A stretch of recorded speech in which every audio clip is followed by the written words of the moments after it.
साहिबा 2012 में आपने बांग्लादेश का दौरा किया था, D8 समिट की दावत देने आप वहां गई थी। उस वक्त ज़ाहिर है शेख हसीना वाजिद की हुकूमत थी, उस वक्त भी ये माफ़ी की बात आई थी, मुतालबे की बात आई थी। इसहाक डार साहब जाते हैं, 13 साल बाद एक दौरा होता है, उनसे भी सवाल हुआ, उन्होंने बात की कि 1974 में मसला हल हो गया, भुट्टो साहब के टाइम पर 2000 में जनरल मुशर्रफ का भी उन्होंने हवाला दिया, मगर ज़ाहिर है वहाँ की फॉरेन मिनिस्ट्री की तरफ से जो एलामिया आया उसमें हल तलब मामलात के हवाले से फिर बात की गई है। आप समझती हैं कि हुकूमत वहाँ बदल गई है, हालात बदल गए हैं, पाकिस्तान और बांग्लादेश अच्छे ताल्लुकात की तरफ आगे बढ़ सकते हैं, ये मसला हल होने जा रहा है? देखिए, मसला तो ऐसा कुछ नहीं है, अब हिस्ट्री है, मतलब एक माजी है और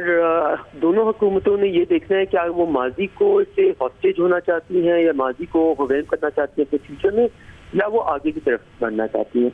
और यकीनन इसमें तो कोई शक नहीं है कि बांग्लादेश हमारे रीजन का एक अहम हिस्सा है, हमारे रीजन के अंदर ही आता है और ये पाकिस्तान में आई थिंक हर हुकूमत की ये कोशिश रही है और रहनी चाहिए कि रीजन में जितनी भी हम आहंगी आ सके, खत्ते में हमारी जितनी कम प्रॉब्लम्स हो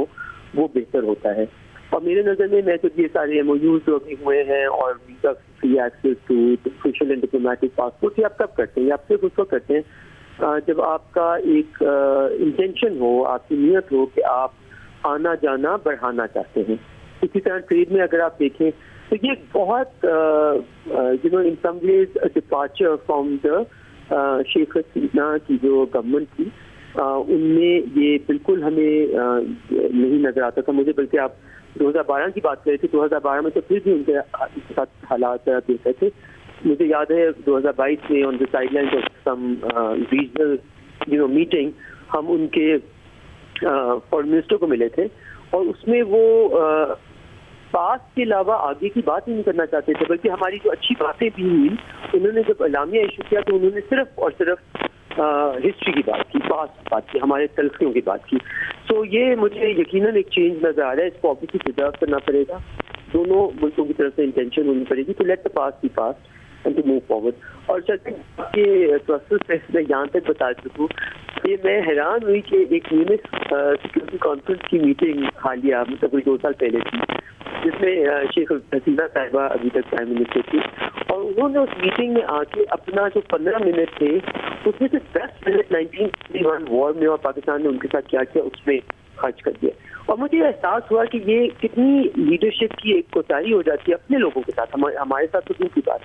वो बजाय इससे कि म्यूनिख में ऐसे लोगों के सामने पूरा दुनिया के हू आपके सामने है, बजाय आप उसमें आप बांग्लादेश की बात करें कि बांग्लादेश के साथ कैसे ट्रेड करने, कैसे आगे जाने, आप सिर्फ माजी की तलखियों के बारे में बात करते हैं और आप अपनी आइडेंटिटी उसको दिखाएं। और मुझे ये भी बताइएगा कि अब ज़रा फरवरी में इलेक्शन का ऐलान हो गया है, आपको लग रहा है हालात और वाक़यात पूरे खित्ते के ऐसे हो गए हैं कि पाकिस्तान और बांग्लादेश ये जो MOUs हो रहे हैं और जो मुआहदे हो रहे हैं इसके साथ ही आगे बढ़ते नज़र आ रहे होंगे? फरवरी में अगर इलेक्शन के बाद कुछ बदलता है वहाँ तो उसके बाद बहुत बड़ी तब्दीलियाँ नहीं आ जाएंगी? नहीं, देखिए मुझे समझ नहीं आती क्यों आएंगी, बिकॉज आपने देखना है ना, नेशन के तो इंटरेस्ट होते हैं, हम दोनों डेवलपिंग मुल्क हैं, हम दोनों डेवलपिंग कंट्रीज हैं। पाकिस्तान ने बांग्लादेश की सॉवरेनिटी, बांग्लादेश की आइडेंटिटी, बांग्लादेश की एक सेपरेट मुल्क होना पूरी तरह से मनोजान से तस्लीम किया हुआ है, उसमें तो कोई शक व शुबा नहीं रह गया। अब माजी की जो भी तलखियां हैं उनको छोड़ के क्या हम एक दो डेवलपिंग नेशन जो एक ही खिते का हिस्सा हैं, जिनके इंटरेस्ट काफी अलाइन हैं जब वो मल्टीलैटरल फोरम में आते हैं या जब फ्रेंकली स्पीकिंग रीजनल फोरम में भी आते हैं, जिनके चैलेंजेस सिमिलर हैं, उनकी लड़ाई in the developing world context similar है, तो किस चीज की अब हम फ्यूचर लुकिंग हमारे पास क्या चलती है? फ्यूचर लुकिंग को मुझे अलाइनमेंट नजर आ रही है। So you always have to be smart, leadership is always future looking, it is never boxed by the past, it is looking towards the future and saying कि हमारे दुनिया में हमारे लोगों के लिए क्या बेहतर है। एंड आई थिंक हमारे पास बहुत विन-विन अपॉर्चुनिटीज हैं। और मुझे एक और चीज़ पे मैं आपका कमेंट चाहूँगा, भारत की जानिब से अब जो सैलाब का पानी है उसके हवाले से पाकिस्तान को आगाह किया गया, मगर क्योंकि वो अपनी तरफ से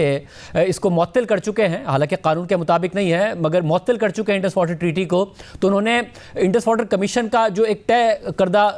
तरीक़ाकार है उसके बजाय हमें सिफारती सतह पर बताया है। ज़ाहिर एक कम से कम पेशरफ्त है कि बताया है, मगर उस प्रोसेस के थ्रू नहीं बताया जिसके तहत माजी में बताया जाता था। किस तरीके से देख रहे हैं आप इस डेवलपमेंट को? देखिए शायद मैं इसको बिल्कुल कंसिस्टेंट तरीके से देख रही हूँ, consistent with India being a रोग स्टेट। और जब हम ये कहते हैं, हम क्यों कहते हैं, इसलिए कहते हैं क्योंकि इंडिया के पास एज अ स्टेट कोई जवाब नहीं है कि वो एक ऐसी ट्रीटी से निकले जो ट्रीटी निकलना अलाउ नहीं करती जबकि न्यू ट्रीटी रैटिफाई ना हो जाए दोनों मुल्कों के बीच में। ये उस ट्रीटी में लिखा है। जो एक स्टेट होती है, जो रोग स्टेट नहीं होती, जो एक रिस्पॉन्सिबल स्टेट होती है, क्रेडिबल स्टेट होती है, वो अपनी ये लाइबिलिटीज को, अपनी कमिटमेंट्स को, अपनी ट्रीटी ऑब्लिगेशंस को बहुत सीरियसली लेती है और उसी से दुनिया में आपका नाम, वकार, क्रेडिबिलिटी, प्रेडिक्टेबिलिटी डिटर्मिन होती है। और आप देखें कि इस वक्त इंडिया अगर खित्ते के अंदर भी और इंटरनेशनली भी काफी ज्यादा, I don't want to use a word जो कि जरा हॉस्टाइल हो जाएगा, बट काफी ज्यादा चैलेंज नजर आ रहा है, तो उसकी यही इंडिया की यही अग्रेसिव स्टैंड और lack of proper following of rules and regulations and order and international law है। और इसमें ये this is very consistent with prime minister Modi's India that Foreign Minister Jayashankar projects all over the world.